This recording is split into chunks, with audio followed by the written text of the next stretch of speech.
What you doing to our generator here? The battery was dead, and it had... The battery's just used to start it, right? Yeah, so we could still start it with the string, like we could pull it, like start it like a lawnmower. So I had to swap out its battery, and the battery that traditionally comes with it, I forget what type of connector this is, but it just slides onto the piece of metal. But it has a really weak contact, especially because these generators are vibrating all the time. And so over time, like it just shakes and then comes off. And the only way you charge the battery is while it's on. And so if you lose the connection, okay. You don't charge your battery and then your battery dies. Or it shorts because it's like wobbling off and on. So, and also, if you don't like run your generator once every 6 Yeah. months or so, right, your battery can just become dead. So what I did is I cut off those and I put on here like a little loop instead, and then I bought a different battery that has this type of connector. That way I can put the loop through, put a bolt through, and then it has a constant contact the whole time, and we're not gonna have the issues that we were having before. Like as soon as a hurricane is announced or looks like it's gonna come, it's complete chaos in Puerto Rico. Like everyone fills up like every plastic bin they can find with their gas. Like there's lines out the door because they also don't mind buying things and then returning it the next day if the hurricane doesn't come. So you'll see literally every generator on the shelf at Home Depot disappear on a Friday and then get returned on a Saturday if the hurricane doesn't come. And so you really want everything you need for a hurricane on your property already, because you do not want to be shopping on the day that it has been announced. Yeah, and then of course you want to test your setup when there's not a storm coming, because when everybody knows that there's a storm coming is when you're not going to be able to find what you need. Things like chainsaws and even those propane hoses and plywood and things like that are just really hard to find.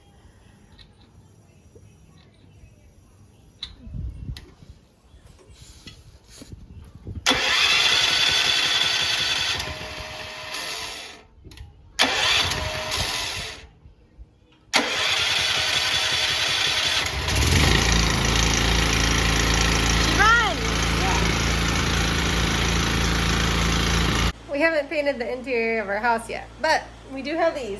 So these are just little battery push lights, and we just put them right above where the light switches are. They actually do a pretty good job of illuminating the room when it's dark. So if we're in a situation where we we're home, it's dark, and we want to turn on the light, and the light's not turning on, then we just go a little bit higher and push here.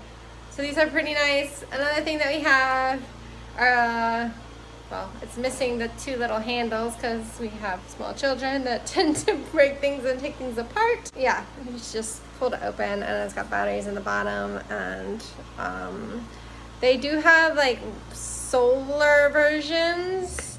In our experience, the solar ones that we've tried don't actually charge up as much as they're supposed to. So we've opted for just battery ones, and we also we get like Duracells that we can recharge.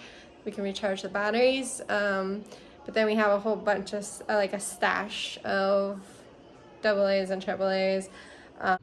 So even though we do have a generator, one big thing is I do work online and generators are loud. So we don't like running the generator during business hours, and it's just not fun, even if you're like, the kids work or go to school from here as well, and so it's loud, doesn't smell that great. So we have a few solutions we have where when the sun is out and we want everything quiet and live a happy life still, we do a few things. Especially if it's not a tropical storm, if it's just a power outage that maybe lasts like 1 to 3 hours, we don't want to deal with the generator for that amount of time. Yeah. Well, and this also conserves the generator for later on, right? So we can run this run our smaller electronics, our laptops, our iPads, our phones off of this, and use the generator for the bigger things, the refrigerators, the microwaves, like more important things that do need power for longer. So the first thing we have is a Goal Zero Yeti, and it's 400 watts, and it's a lithium ion battery. It comes with 220 volt outlets and then some USB outlets as well. And so this allows us to plug in our laptops, our phones, some lights, all of that. And we can run for quite a few hours off of just this. So a lot of times we'll just put this on the dinner table or the coffee table in the living room and put an extension cord on it and just say like, hey, family, if you need power, hang out in the living room and do that. And that allows us to do work, do school in peace and quiet. So it's pretty nice. If this isn't enough power because we're on a very long outage, we make sure that we buy all of our lawn equipment as battery powered Ryobi equipment. So that's our weed whacker, our lawnmower, leaf blower, everything. They're using 40 volt, 6 amp hour lithium ion batteries. And so what's nice about that is you can actually buy a power inverter for those as well. So we just slide these on here. And then it's the same thing as the Goal Zero at that point. It converts it. You got USB and you got 120 volt. And so you can plug in all the same stuff I talked about before, like any of your small electronics. You're not gonna be able to run big power tools or anything that has a large power draw on it, but it's gonna get you through quite a long time. So a lot of times we'll put this up next to our bed at night. So like, you know, we don't use air conditioners here. We have fans. It's Puerto Rico, it's really hot. So at night, you kind of want some type of airflow blowing on you. So we'll put one of these up next to us while we're sleeping, and we'll plug in a USB fan, and then we'll just have that blowing on us, and it works well. The good thing about all of these is they're lithium ion, so they're rechargeable. So we actually have two 100 watt solar panels that are portable that we can plug into this. So if everything else is out and we're not gonna have power for a long time, we can still recharge this via solar panels. And then we also have a power inverter in our car. So as long as we have fuel in our car, we can plug all of these in to it and recharge them through that way. And so a lot of times I actually will run an extension cord from the car and pull power from its battery to recharge these instead of using the generator, because we have a Prius and the Prius is significantly quieter than the generator. And so if I just need a quick recharge to like make sure my phone or my laptop are good, I'll do that. And we'll also do that. There's been a few times where we've been doing construction here where we didn't need to mix concrete or we need to drill concrete. So we're doing like heavy power tools that are plug-in, not battery. And these batteries cannot handle that power draw. And so I'll use my 3000 watt power inverter that's in my car to run those. You know, like you need to drive your car around and recharge your battery if you're gonna do that a long time, but it's an awesome solution. Yeah, we've done it for like an entire day. A little dirtier than normal because we've been here. Yeah, we've also been using this Prius like a pickup truck or SUV with mini Home Depot trips. Yeah, so our Prius is pretty awesome. We've got a roof rack, we've got a tow kit. We always have tow straps in it because we never know we're gonna have a random purchase that won't fit in the car. But the important thing that I'm gonna show here is we actually do have a 3000 watt power inverter that's tied into the car's battery system here. And so this allows us to do big power draw. So like I said, the power tools and stuff like that. And it also allows us to recharge all of our devices when we need to. So this is an awesome use case because it's also beneficial when you're not at home. Like if you need to go out and about, you can plug all your devices into this, recharge them, and it works really well. We've done road trips where you're on a computer and I'm driving and you're just staying charged. Yeah, and so this has saved us so much time just with all the power outages, because Priuses are so much quieter. Most vehicles are quieter. Like cars don't run as loud as a generator for the most part, unless you're driving like a diesel truck. So if we don't know how long it's going to be, but it's not like a a full hurricane where it could be out for days and we just think we're going to be out for a few hours, a lot of times we'll just turn the Prius on and run off of this 3,000 watt power inverter because it's quieter and it just works. And so, well, so Puerto Rico with Luma, recently they had some generational issues because they couldn't cool one of the power plants. So one power plant was completely out because sargassum came in and they couldn't get water onto it to cool it. Yeah. And so we had rolling power outages. It was 4 to 8 hours a day. Just they had to shut it off because they didn't have enough power for the entire island. Take turns. Yeah. And so they just rotated. Everyone got to share the blackout. But we basically lived our life like I worked an entire workday without power. Yeah. No one at my office knew. I was homeschooling the 2 children. You were working as a software developer on your computer, and we had construction using heavy tools, and we just had the Prius on. Yeah, and it was like life as normal. We were using one Ryobi battery and one for the kids' laptops, and the car inverter for the construction, and I think you were using the Goal Zero. Yeah. So yeah. Like the only thing that we don't have if we're not running the generator is like the water pump. So one thing we've done with the water pump is we've elevated our cistern so it's higher than the pump. So when the pump isn't running, we still get good pressure. So the entire first floor of the house still gets water pressure. So we don't need to run the water pump on electricity. And then we don't have our stove because it's electric. So we use the propane grill when our power's out. Yeah, so that was one thing that we didn't actually do it on purpose, but we did a full bath downstairs. We were thinking it was for guests.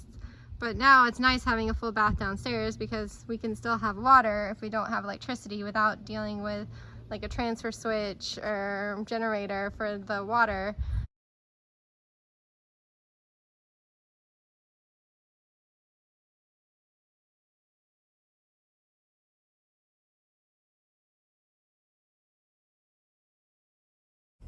But this is actually so this is for our TV though, right? Our cable channels? Yeah, which we don't really watch.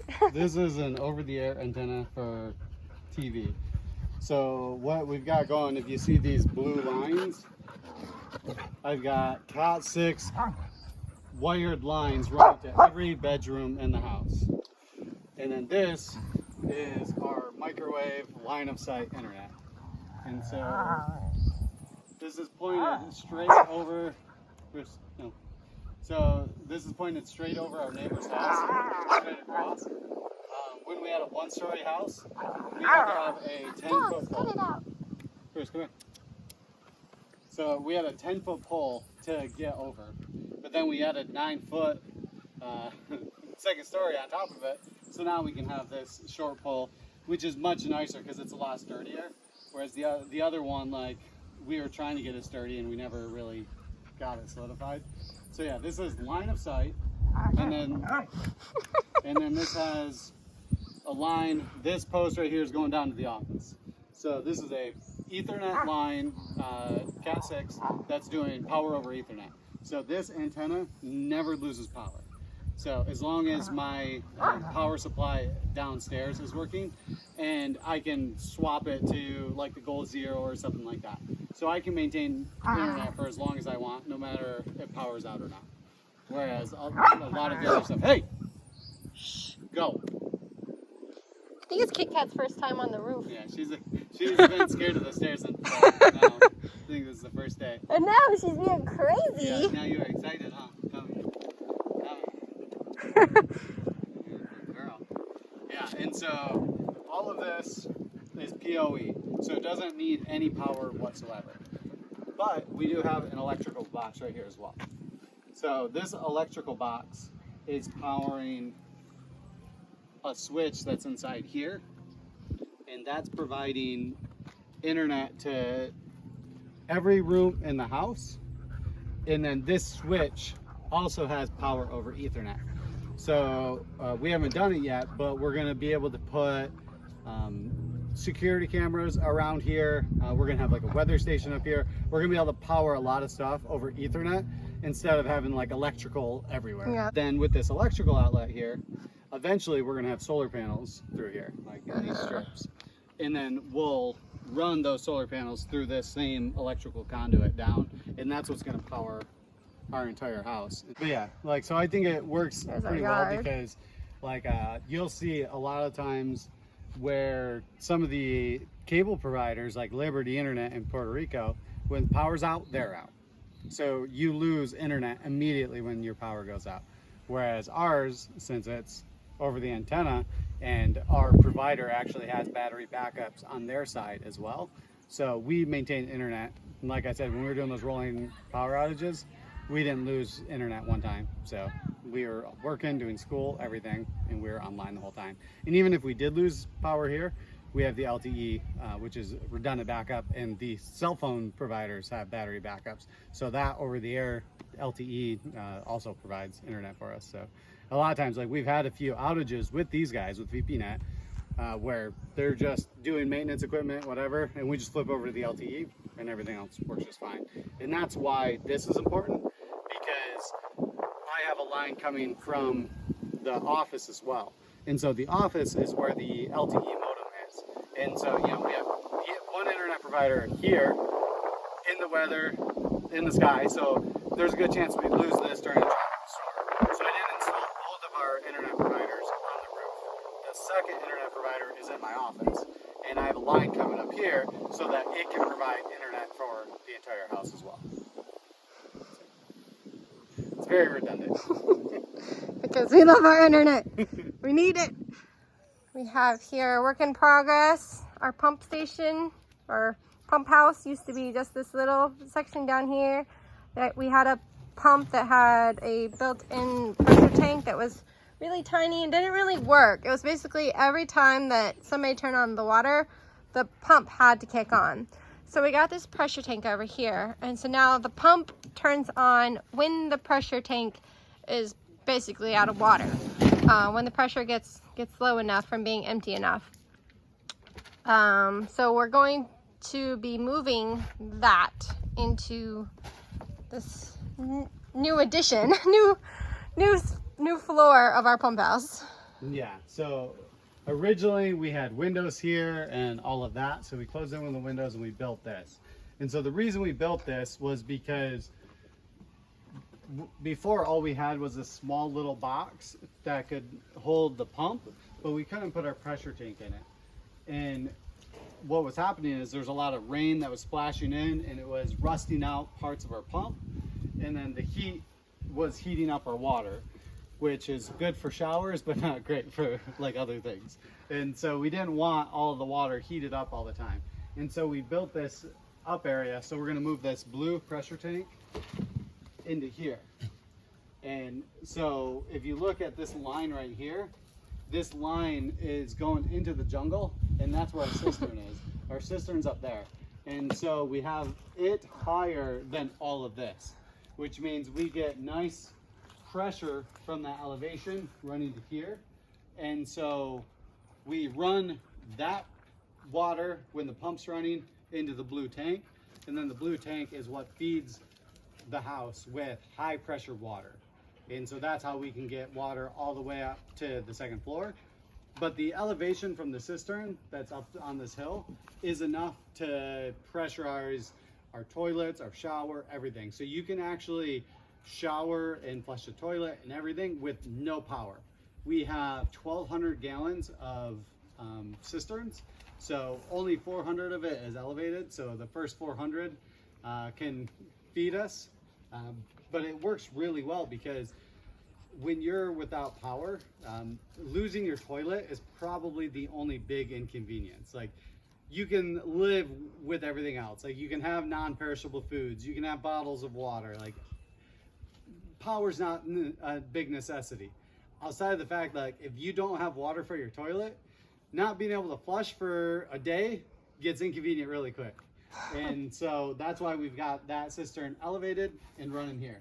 And so once we move this in here, it will be complete, and then we're gonna put like a little door on this and everything so that it kind of keeps the weather out of this. Because if you look in here now, there's lizards in here, there's spiders in there, like they love it.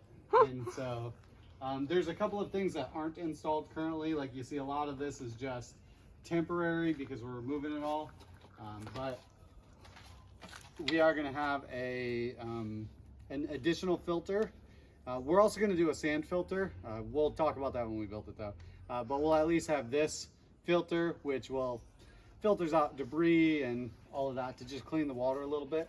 Our water comes from a well, so it's super clean. Like, it's great water, but it does have it's hard water, has a lot of elements, a lot of minerals in it. But sometimes, you know, you'll get some debris in the cistern. Like if I pop off the lid, a leaf might fall in it or something. And so having a house-wide filter before it gets into like the pressure tank. And if the cistern gets low, the water gets real nasty. Yeah, so the way our cistern works right now is we've got the drainage area about 2 inches above the bottom. And so we allow all that debris and everything to fall down. But yeah, like if you get to that bottom and you're like sucking the last little bits of it, it's not the cleanest water in the world, whereas like otherwise it's good. It's got some extra protein. Yeah, but that's why we are building the sand filter as well, because the sand filter will clean the water even more, and so we'll feel better about it. And so like one of our cisterns is right here. We have 4 of these. I don't think I can see them. There's our septic tank there, but yeah, there. I was talking about this one right here. Oh, this one. Yep, there's one. Yep. Yeah, and so we're gonna have, because like the big problem we have currently, which is the reason we're not gonna have all of them elevated, because having them all elevated is great for the flow, because it means we would have 1,200 gallons of water pressure that we could utilize at all times. But what happens sometimes is like a tree might fall on our pipes in our cistern in the jungle, and we lose all that water. We don't know until we turn on a faucet and there's no water. Like there's no visibility. It's inside the jungle. Whereas here, what we're going to do is we're going to install PVC tubes that will come up when the water, like they'll be on a float. So when the water is high, the tube will come all the way out. And when it's low, the tube will be down. And so we'll be able to spot check our water levels. And so that's why we have some cisterns down here so that we can see our water levels, and then some up there so that we can maintain pressure. And so we gotta balance the 2 systems. Eventually we'll probably switch to 100% off of rainwater. And the only reason we're gonna do that is Puerto Rico law for water is the aqueductos owns all of the water. Groundwater, all the groundwater. So as soon as it hits the ground, it's aqueductos. So you can collect rain, but you can't pull water out of the ground. And without paying for it and having permission. Yeah, and so the well that we're on, it's a community well. We share it with 5 other houses, but it's on one person's property. And they don't maintain the well very well, but we're not allowed to create our own well because there's a well within, I think it's like 400 yards, I forget the law. But there's a law of a certain distance. If there's a well near you and you don't have access to city, you have to tie into the community well. But we're allowed to put our own equipment on the well. Yeah. So it's just frustrating because it's not officially our well, so we can't really easily maintain it, work on it, improve on it. Because the better approach would be to drill our own well that we can maintain and support ourselves. Right. But that would be how many thousands of dollars? It would cost $20,000 to drill the well. But I'd rather pay $20,000 and drill a well that's well maintained versus having all the water that your family utilizes be dependent on a person who doesn't care. Like they don't maintain, they don't support, like they don't do anything. And it's not good to rely on unreliable people. And so I'd rather have it on ourselves. And so the law is working against us in that case because it is on his land. In theory, he should be maintaining it. But as a community, what we would prefer is all of us maintain it. You know, I would love to go, like, he has a wood shack around that, where it's like, it's a community well shared across 5 houses, and he has a wood shack protecting it. Yeah. We built a concrete block little casita for ours. You know, that's what should be on the community as well. And so I would prefer to do that, but I don't have rights to build on his property, so I can't protect our water the same way as I do. We're provisioned more than most people, and part of that is because even though we are in Luquillo, we are on the very edge, like up in the mountains on a road that doesn't even have mail or trash pickup or city water. And so we've taken the stance that we want to be over provisioned, because in the past, well, Luma's actually been good at responding to us being out of power, but in the past when we would call and make with PREPA, when we would file complaints or whatever, saying that our power was out, the only time that it would really be handled was if like all of Fajardo or all of Luquillo didn't have power. If it was just a couple houses up at the end of this road, you know, we're lower priority. So we have quite a lot.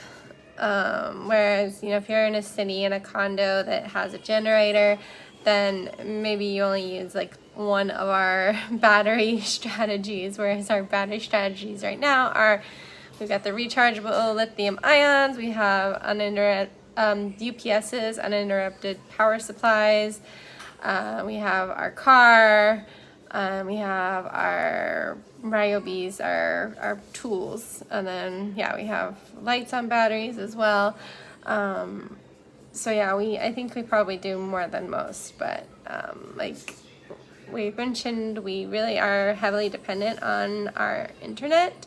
So it's pretty nice to be able to live a 15-minute drive from the beach and a 10-minute walk from the rainforest, 25-minute hike to a river, and still have decent internet speeds that we can really depend on, that the kids can do their school, my husband can work, maybe one of these days I'll go back to work. And so, yeah, we don't have to forgo our comforts. And we've been doing it long enough that it's kind of weird to think that when we lived in a part of Florida that had hurricanes and stuff too, that we didn't really think about it as much. Like, it was a possibility, and it did happen a couple times where we were without power for a long time. Multiple hours at a time. And, you know, we were just uncomfortable. Whereas now, we have power outages pretty frequently, and we're comfortable. So we're kind of becoming crazy preppers, but we're more self-reliant, and that's the way that we've grown to like it.